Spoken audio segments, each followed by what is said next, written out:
بسم اللہ الرحمن الرحیم۔ نیک اولاد کا وظیفہ۔ چینل کو لائک، سبسکرائب، بیل آئیکن پر کلک کریں۔ السلام علیکم۔ اولاد اللہ تعالیٰ کی بہت بڑی نعمت ہے، چاہے وہ بیٹا ہو یا بیٹی۔ بیٹا اللہ کی نعمت ہے اور بیٹی رحمت، لیکن یہ اللہ کی مرضی جسے عطا کرے اور جسے نہیں۔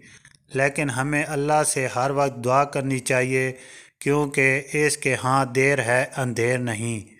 اللہ فرماتا ہے مجھ سے مانگ کر تو دیکھو، اس سے کہیں زیادہ عطا کروں گا۔ یہ مہینہ ربیع الاول کا مہینہ ہے، ہمارے نبی پاک کا مہینہ۔ اس کی مناسبت سے یہ وظیفہ پوسٹ کر رہا ہوں، کیونکہ ہماری بہت سی بہنیں ہیں جو اولاد نہ ہونے کی وجہ سے پریشان ہیں اور ان کا حمل نہیں ٹھہرتا۔ یہ وظیفہ کریں، انشاءاللہ اللہ نیک اولاد سے نوازے گا۔ یہ وظیفہ 12 ربیع الاول کو کرنا ہے۔ وظیفہ پڑھنے کا طریقہ۔